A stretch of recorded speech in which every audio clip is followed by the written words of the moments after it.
Hey everybody, welcome back to the Badgerland Birding Podcast, bringing you birding news and stories from the Badger State and beyond. Today, we have a special guest, Harish, who was part of the Jerdon's courser discovery, and he also has some other discoveries to talk about, but a really cool bird that we didn't know was in this area. They found it living, so I'm really excited to hear more about it. How are you doing, Harish?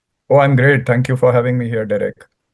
Yeah, of course. So, can you give us a little background about this bird, like what we previously thought about it and what it means to the culture of India and the world? Sure. This is a endemic bird of India, which has not been seen for at least 17, 18 years, almost 2 decades. And it's a bird about which we as birders and nature lovers know very less about.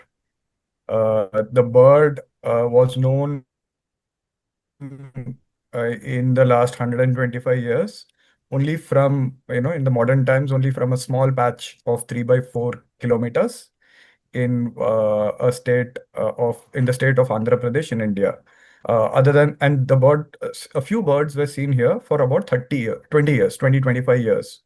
Okay, so before that, after that, there have been no records of this bird.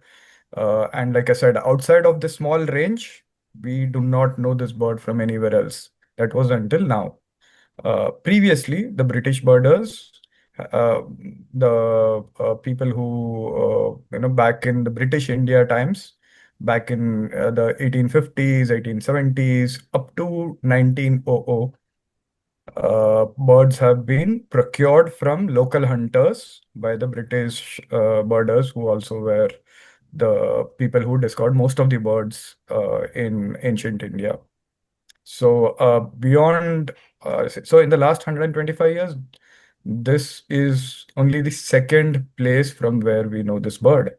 And because it was not seen for almost 20 years, it finds its place in among the top 10 lost birds, top 10 birds to be found among the world, not just in India. And it's a endemic bird of India. So yeah, so it's a huge, huge bird to find. And it's a nocturnal shorebird, right? It's not a shore bird. It's a bird of the scrublands. It is nocturnal. It finds its genus with the co-genus are basically two more similar night coursers found in Africa. So, there was a single supercontinent millions and billions of years back. So this bird has its roots and ancestors back in Africa when India was also co-joined with Africa. So we have only three birds in this genus. The genus name is Ranoctilus. Two birds continue to be found in the scrublands and grasslands of Africa. One bird is found in the southern states of India. Uh, so yeah, it's not a shorebird, it's more of a scrubland bird, but it's nocturnal and hence it's quite elusive. On top of it, it's said to be shy, so probably evades footsteps and human beings from far away, and hence it has remained hidden for decades now. So what made you guys think that this area where you recently rediscovered it would be good to find it? Right. So we did a lot of desktop research before starting out. The intent was to just go see, it's a bird not found in 20 years, assumed to be extinct, right? So there's absolutely no hope of finding the bird. In fact, we said it might be between 0.1 to 10% before we set out of the trip. So what we realistically thought we could do was to find locations which might seem similar to the place where the bird used to be found 2 decades back. Now, this was supposed to be a habitat scouting trip, and we thought many such trips would be required, after which we might be able to, get down to identifying the best possible habitats that we find, and then invest more time through multiple methods to try and see if the bird exists. Now, so the key resource to do such a for non-scientists, non-researchers, more to say, we are hobbyist birders, right? So was obviously talking to a lot of people who knew about the bird, who are researchers, reading up literature about the bird, and using Google Maps and Google Earth very extensively because we needed to match the habitats. Again, because the bird was known only from one habitat in 125 years, we had a idea of what the habitat could be, but that does not mean it's the only habitat where the bird can be found. So we wanted to experiment with a little more variations versus the known location. By the way, the known location did not have the bird for the last 2 decades. So with this, we identified and also we refer to historical ranges.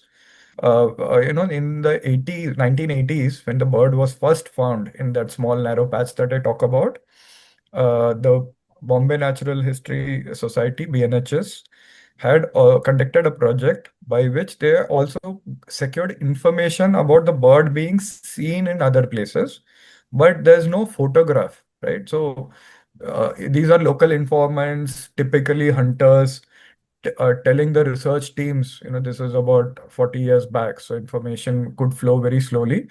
That the bird, I have seen this bird, or look, maybe, the description matches from the nocturnal hunters. So that way, there was literature described about where the bird could be confirmed or unconfirmed 40 years back. Now, this literature was part of a project which was typed out in a book which had vanished from public the from the domain. So we found out that the Mumbai University, where this thesis of a research project was published, held digital records. So once we got hold of that digital record, then we could print out, we led through literature and realize, oh, it's not just that small 3 by 4 kilometer patch, but the bird could have existed in multiple other places, about 20 odd spots. So we also marked those spots, and then we had about 20 data sets on which we could extrapolate further locations, right? So we did all this, bird detective work, so to say, spoke to people, and then we applied our own brains and we referred to Google Earth habitats, massively 3D habitats show you, very nicely what's the layout today, how much of scrublands have been lost, and so on. And then we identified and marked about 10 locations which we thought we can scout in this trip. But one such location seemed very promising because it's a historical location, plus it was the largest scrubland today, right? Because most of the scrublands had vanished in the last 40 years, like it typically happens. The land use had got converted to agriculture, housing, and so on. So this seemed huge and prominent. So we said it has to be here. And based on that, we started our recce. We flew in from Bombay to Bangalore and then drew to this place. And on the second night, we could hear the bird. We could have also seen the bird. We are not claiming that because without a photo, it's very difficult to make such claims. But we could hear the bird, and thankfully, we could record the bird. So the recording was super important. We continued to hear the bird multiple nights after that, but we really could not. The sound recorder does not pick up if the bird is calling from about, let's say, 200 meters away. So one such time we were quite lucky. The bird could have been about 25 to 30 meters away, and hence that one got picked up. So we were lucky that way. Yeah, I read in one of the articles it was like a really long Merlin recording, and you guys weren't sure if it was going to get saved or not. What Right, what right. was that? So you had somebody had Merlin going for a really long time, and then the call was on there, and you click save, and it wasn't sure if it saved. What was that like? Right. So that would be me. So I had planned to do this very religiously. So I'm a very reluctant sound recorder Mm. because I carry a long 600 telephoto lens. So getting a lot of equipments becomes difficult. So I generally do not record as much. I prefer to click photos. But for this bird, all the researchers and all the people who knew a lot about this bird had warned us that it's almost going to be very, very difficult, if not impossible, to get a photograph. So the best case scenario was to record the sound. So the theory going behind was you keep sound recording on throughout whenever you are on the field in the night, and if you hear, and that's what I had planned, if I hear a suspect call, I immediately pause the record, save the file with some certain name, suspect call at this time, the timestamp anyway gets stored, and then we later review it or, later put it for scrutiny through the researchers. But in this particular time, because it was the first time I was recording, it was the second night. The first night I completely forgot to record. The second night just started out recording at around 7:30 p.m. in the night. And I forgot about it altogether that I had switched it on because I was not getting into that habit of, pausing, stopping, deleting the old record, the old recording and then starting a new one. So at about 9:34, I believe, we heard the call, and the two of us who heard got super excited. And I realized, oh, I had kept it on. I picked up the phone and paused, stopped, and it kept on, going round and round. The Merlin app was going round and round, and we couldn't know if it got recorded or not. We were very sure because the call was from, like I said, 30 meters away. But then after about 5 to 7 seconds, the app was ready to record again. That typically happens. If it crashes, the app closes, then you're gone. You haven't recorded. So yeah, and then the file wouldn't open after it Mm. got saved. I could see that it was some 1.21 GB of file, just a voice file, but it didn't open because it was just too big, too large for any of the for Merlin to open and any of the other apps to open. So a few hours later, I think later in the night, about 2 a.m., when we got back to the hotel, tried multiple apps, and then one could play, and we could go down to that 1.5 hour, almost 1 hour, 54 minutes of recording, I think. There we could hear it, and then we said, this does look like it. This is it. Then we sent it to a few people, researchers, people who know about the species, and they said, yes, this is it.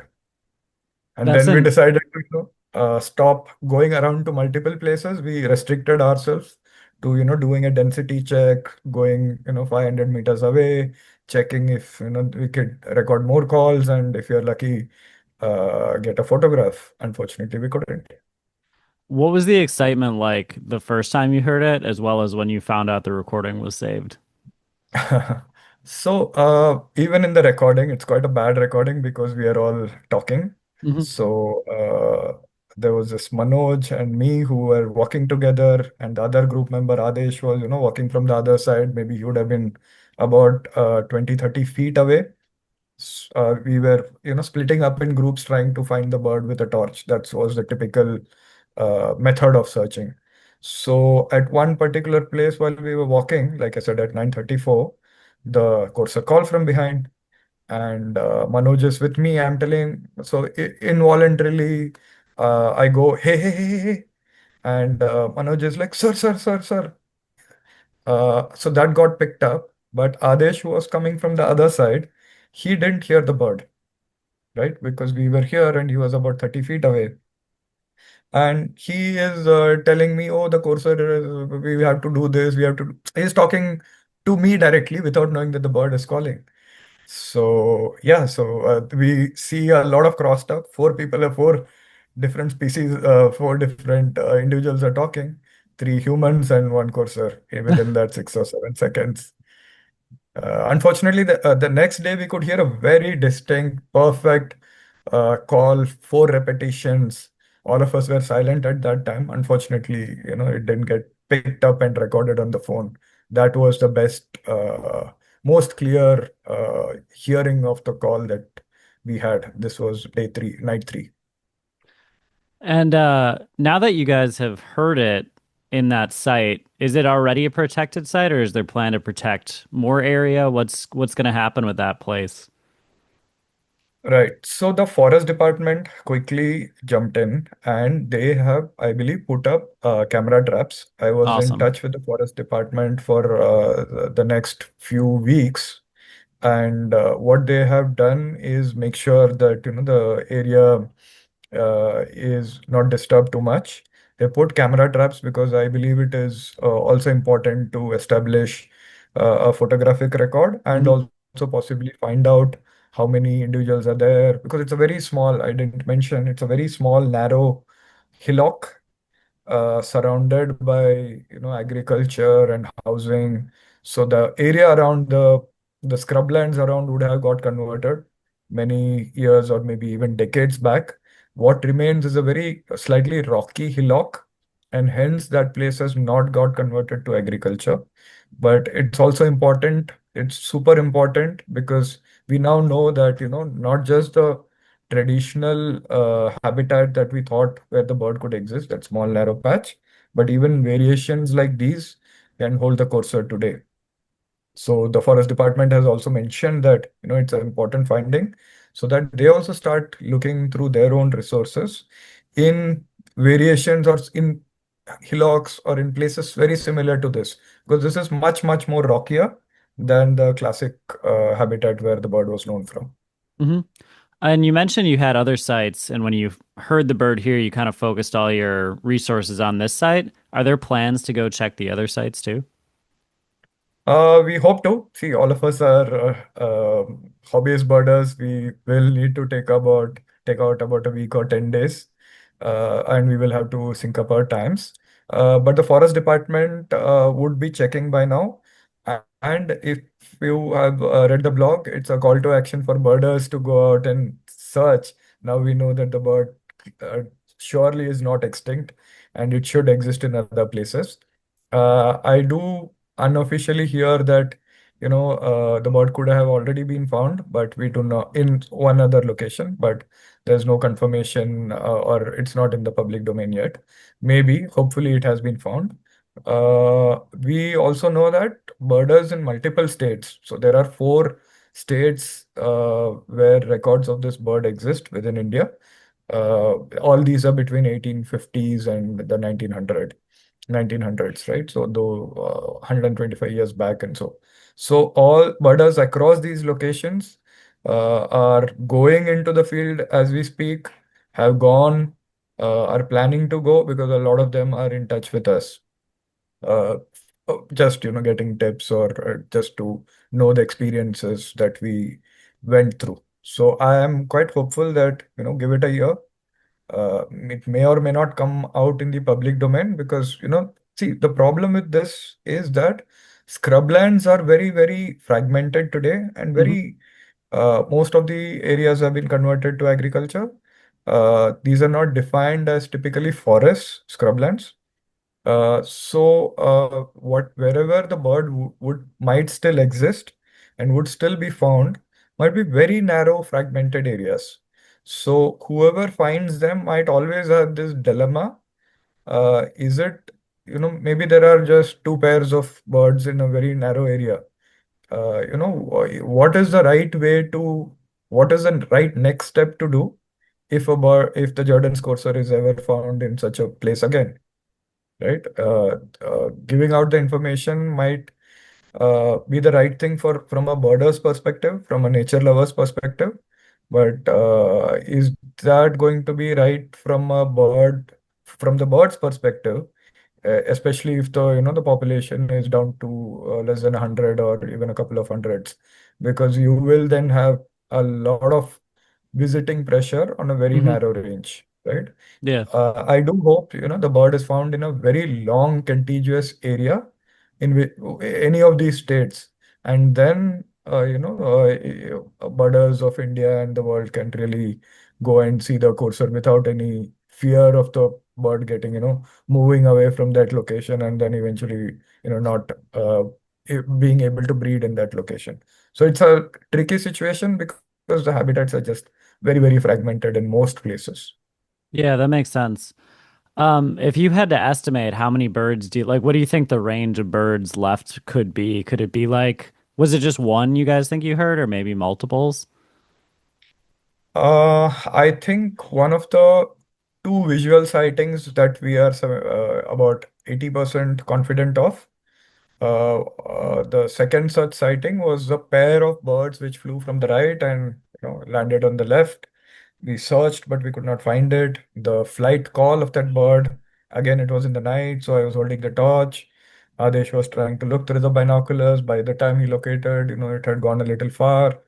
I think, though there were definitely two birds for sure. Hmm. right? And we also heard the bird about 500 meters away, which I'm hoping, again, no way to say for sure, could be a different individual. The area could potentially, if I were to, extrapolate from a similar Indian courser, so to say, which is a day courser, for that size of area, I would estimate at least 10 birds there. But the Jerdon's courser has always been super rare, very less in count. Even the records 150 years back or so, there are only about 6 or 7 records, most of them a single bird, or in, I think, couple of cases, two birds. So in history, we know about maybe 10 to 15 birds, and then the 3 by 4 square kilometer, the area that we know of, would have possibly had maybe again less than 10 birds. So historically, we know less than about 20 birds. And hence it's classified as critically endangered, Mm. which typically means you're estimating a population of 50 to 250. Now, is it because people did not think or did not know of multiple locations where the bird could exist? I think that's the case. But some of the locations where, purely on Google Earth, what we are able to see seems quite vast. If such vast areas, especially inside protected areas of forest where, people cannot go without written permissions from the forest department, if birds exist there, then the populations in those locations could be significant. But unless we get proofs that the corsair exists in such locations, we genuinely do not have an estimate. Gotcha. Tell me a little bit. You mentioned some visual sightings that you thought could have been the bird. Can you tell me about those experiences?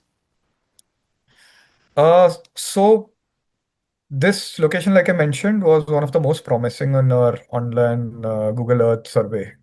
And we reached there on the first night. By the time we, drove around and reached, it was almost 6 in the night. And by 6:30, it was dusk. And we realized that, the habitat was not what we were expecting on Google Earth. It was too dense, a bit rocky, and so on. So the first night we were resigned because we couldn't really experiment with locations. We were too late. So we still roamed about 5 hours or so, came back at 1 in the night, slept for a bit. And the next morning we said maybe that's how the entire location is going to be, that entire place is going to be. And then we decided to move out and go to the second location. On the way out, about 10-15 kilometers away, while driving to the second location, we saw a hillock on the left. So Adesh said that, this looks good. What do you think? I said, yeah, it looks good. So we stopped the car and looked at on Google Maps, Google Earth, and it felt that, on the frontage of the road was quite small, maybe 200, 300 meters, but perpendicular to the road, the habitat seemed quite vast, meaning there were no farms or houses around. So we said it's worth a check. So we went in, uh, and we walked for about 2, 3 hours. At around 3 p.m. in the afternoon, while I was walking, and we split up, right? So I was walking, uh, a bird flew from under the bushes. So it was 3 p.m. and it's a hot part of India. So it was quite hot. It was August. And the bird flew from the shadows of a carissa bush. The carissa is the plant where the bird is usually found around. This bird, immediately I saw, it flew and settled about 50 meters away.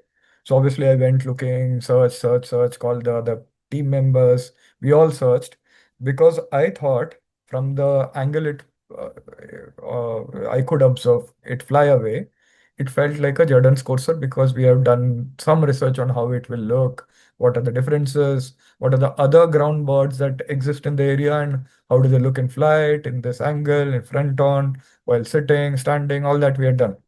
So it felt very different, and I was almost sure, but about 80%. So that was the first time I saw the bird. And because we could not locate it, we came back to that same place in the night to search for it. And the second sighting was the location I meant, the sighting I mentioned. Two birds flew from the right to the left. We watched it fly with the light. before we could, really identify it, that got a little bit too far. So these are the two visual sightings, which we are about 75 to 80% sure were coursers. And then Gotcha. obviously I should add, sorry, that the calls that we kept hearing for the next 4 or 5 nights were all in that exact spot, maybe 100 meters plus minus. Okay. Gotcha. Yeah, I feel like doing that kind of work, it probably feels, well, if you're in a better search area, you probably feel a little bit more optimistic. But how much time is kind of spent just like combing areas without seeing anything? Like, does your hope, meter of seeing it like go down? And then of course when you hear the call, it's like way back up. But how much of it is kind of emotional ups and downs of like, oh, we're not gonna find it. Like, oh, that could be something. Like, how does that play into it? So the thing is, when we went on the first day, Adesh and I were driving. Adesh said his expectations of finding the Corsair are 0.1%, and my expectation was about 10%. So personally, I had thought that up to December of 2026, which was about some 16, 17 months from August 2025, I thought that, I can give it a lot of trips, but beyond December 2026, it would be prudent to accept that the bird is extinct or cannot be found this way. But that's what we set out with, very, very low expectations.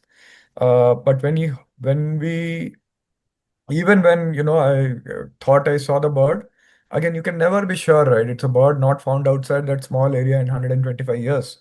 What chance can it be a courser? But we had signed up for about 8 or 9 continuous nights. We had all taken our leaves from our offices, work, whatever we do. So we knew we had to give it a good chance, because this way of searching for the bird might not have happened in quite some time, if ever, right?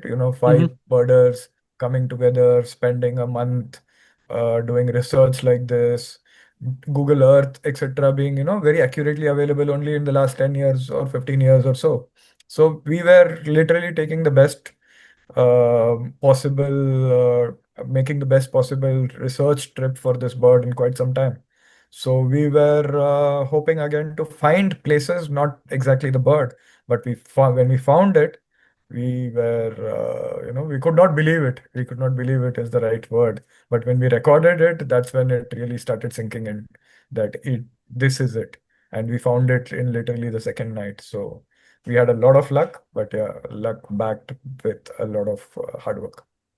Yeah, awesome efforts. I feel like that's got to be the coolest thing, not knowing if a bird exists and then finding proof that it's still alive. Like that's just some of the coolest stuff. I know that this bird is listed on the search for lost birds and everything. Was this a collaborative effort between the local birders and then the search for lost birds team? Uh, so no, so this was done more at a personal level. Mhm. I came in contact with John from Search for Lost Birds after we found the bird, because I do know that, John was here recceing some of the locations for the Jerdon's course, the Himalayan quail and so on. And that was coincidentally just about 2 weeks prior to our trip. So while we were already researching, we heard that he's down in India and trying to look at the place where the bird was previously found, but we had really not interacted before that. So it was more an independent effort of just you guys coming together, being like, "Hey, we should do a search for this." Correct. So how it started was, I was also finding a couple of more rare birds the earlier in the year. So one of the big finds was a Sindhu pecker in India in February. Again, that's not a very rare bird globally because it was found in Pakistan. It is found in Iran, Pakistan, so on. So it's a least concern bird. But What for was India, the it what was was the name of that one? Sindh woodpecker. Sindh is a province Oh, in okay. Pakistan today. So the woodpecker, it's a pied woodpecker named after the region where it is commonly found, but it's also found in Iran. So for India, that there is one record going back to I think 2011, and I with another of my friends, Sudhir Paul, we found it again largely at the same place as the 2011 sightings. Though many people had tried in between, but I think we found it a little easily on the first day, within the first hour.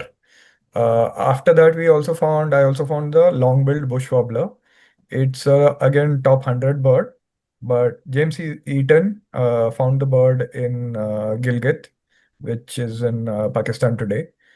For India, the bird was lost for about 50 years, 48 years, 46 years. So with this, I was also trying to look for, more and more rare birds Hmm. because largely, see, I'm also a twitcher, I'm a bird watcher. So I largely finished, maybe 5, 10 birds must be pending for India, but I've largely done whatever resident birds India has to offer. And now in off season, I'm finding myself with a little bit of a void. Where do I go and bird other Hmm. than improving the photos that I have? So from that perspective, I'm also trying to go after the rare birds or birds not found in quite some time in India. So this was a part of that. And when I reached out with this intent, Adesh, Shashank, etc., these guys have been, reading about the bird, or even some have, Adesh has been wanting to go find the bird for about 20 years. But, because of his nature of work, etc., he has not really gone into the field searching for it. But these guys have a lot of information collected over years, if not decades. Both Adesh and Shashank, have been doing this, maybe 15 years before I started birding. So I also put together the group, did all the research together, and we gave it all. Like I said, we gave it one of the best attempts that we could mount for the bird. Yeah, that's pretty amazing. So it sounds like you were on a hot streak with finding other stuff, and it's like, let's just go find this bird that might be extinct and, come up with that one too. So that's incredible. What is the birding scene like in India? Are there a So lot of people birding? it's heated up in the last 10 years or so. I would put traveling Indian borders about a few 10,000s, or maybe just point 0.1, 0.2 million. So that's just birders who start traveling either locally or within India or outside India. The obviously, like everywhere else, the camera gear, photography equipments becoming cheaper and well accessible has led to a boom in India for birders. Most birders, about I would say 95 or percent or even more, would typically have some sort of a camera, be it a point and shoot. There are pure binocular watches, but really less and going down in count. But exploded, the birding scene has really exploded in India in the last 5 to 10 years. Cool. Do you think that heightened interest can help, species like the courser because then more people are going to be interested in protecting them and looking? Absolutely. So, like I said, I've had so many groups being in touch with me, asking for suggestions in across the 4 states. Does this area look good to you on Google Earth? We are planning to do this. Is the strategy right? So, I can see, multiple people, multiple groups, not just people, multiple groups going in different directions and trying to search for birds like the courser, because once you know that the bird exists, and people are smart, so people know that it is important to find this not only for their personal satisfaction, but more so that they find the location, inform the forest department, so that those places can be converted into a wildlife sanctuary. So in India, something happens really beautifully if there is proof documentation. Like I said, that small narrow 3 by 4 kilometer patch where it was found was immediately named as a wildlife sanctuary and given a protection status, right? So Awesome. uh, those things get done, and though we lost the birds in that sanctuary, but they were still seen for about 20, 25 years. But it is quite likely that further locations that we might find can be given protection status, and those might really be sustainable. I do know there was some media articles which said that there can also be captive breeding programs to reintroduce, to expand. So I'm sure if multiple locations are found and multiple individuals are found in those locations, I'm sure the right people, the right authorities would be considering such options so that populations bounce back. It has been done elsewhere in other species, might not be necessarily in a courser, but it could well be worth a shot. Yeah, definitely. Do you have plans to go back and try to get a picture? We hope to. We will, if we do, at some point of time, we'll go with the forest department, involve them, go with their help, and possibly also go into protected areas which require, permissions from the forest department. Uh, so we will, at some point of time, want to do that. In parallel, I'm also, starting to look at other two, three other species that are Hmm. lost, and what is the best strategy to search for those. So we will see which one comes first. Awesome. If they got one on one of the camera traps, would you be satisfied with that, or would you want to get your own picture of it? Uh, so I think if I'm not around, a camera trap is excellent resource. But if I'm in that trap and if it is possible to get a photograph, of course, why not? But see, in a species like this, assumed to be extinct or still could be going extinct, I think the proof that the bird exists is more important than, personal photographs and so on. If it is really found in a very sustainable location, like the previous location, where, multiple birds in a large area, then photographs will emerge. Everybody will get their chance at a photograph. The challenge is really to find a location which is quite sustainable for birding, for international and national birders to go and see. So while that happens, I'm quite happy to not get a photo. It's fine. The bird should exist. That's more important. Yeah, for sure. What are some of these other species that you're looking into possibly searching for, or is it secret? Oh, no, it's not a secret. So among the top 10 birds, India has two birds. One is the Himalayan, and the other was the Jerdon's courser. What was the And first among the one? Himalayan quail, it's Oh, a okay. quail species. Uh, Again, this bird has not been seen since I think 1868. Wow. So the challenges keep getting exponentially higher. The Sindh woodpecker, LC bird, not seen only for India in 15 years. Then the long-billed bush wobbler, not seen in India for 46 years. The Jerdon's courser, it's 125 years outside the Lankamala area. And Himalayan quail is 150 plus years anywhere in the world. So again, we need to be realistic. What will it take? Can the bird have gone extinct? Why not? 150 years. But as birders, we live with hope, right? So that's our ultimate dream, even if it takes a lot of repeat, like I said, 10 trips, 2 years, it might be worth it, right? So Himalayan quail is one, and another is a bird equally rare, Manipur bush quail, though it does have a lot of claimed records of late without Hmm. photographs. So there are good leads. Obviously, I am reading and working on those. And I do know that, a lot of others are also doing it. See, what has happened is this year is a year of discovery, rediscoveries. Three birds within 6 months. And listen, I'm a hobbyist birder, right? Who does a full-time job in a FMCG company, and, which takes up most of my time. So it can be done by anybody. Just that the playbook needs to be quite scientific and research and data oriented. And for both the long-billed bush wobbler and this and the Sindh woodpecker, for all three, I written very detailed blogs, and it's out in the public domain as to what did I do, how did I approach the problem, what are the levers to do. It's almost like a playbook, right? You need to talk to these people, you need to study this literature, go behind every possible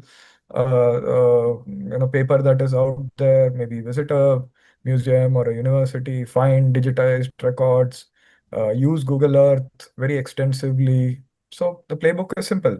It is easy to be replicated for other species by others. So what that has also done is a lot of people are now planning their own searches. Some have been kind enough to invite me to some of them. schedule willing, I'll be joining a few of them, and I'll also continue to, read up and determine the best strategy. So what has happened is in three trips, three rarities have got found, rarities or super rarities have got found.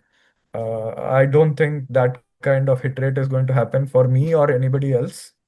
So we need to be realistic. It might take 10 trips, and on the 10th trip, we might find a Himalayan quail.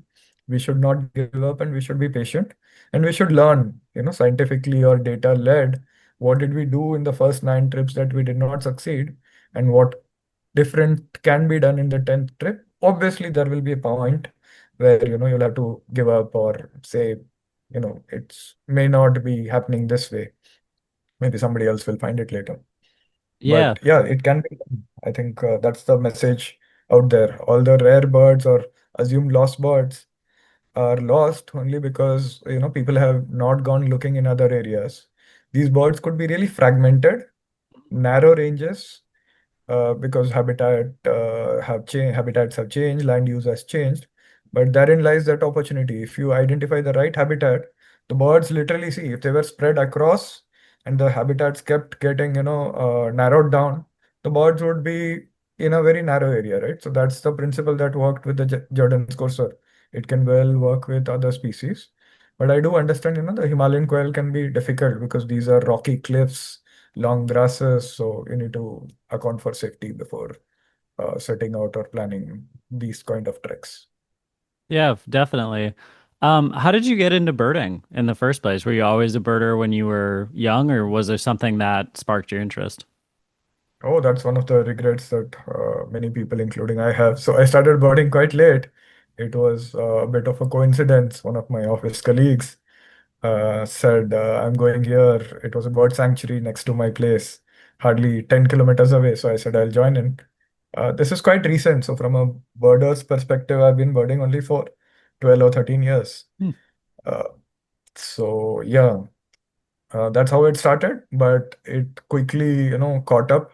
Within a month, I got a telephoto lens. The next year, I started traveling across India, started finding, with luck, some rare birds.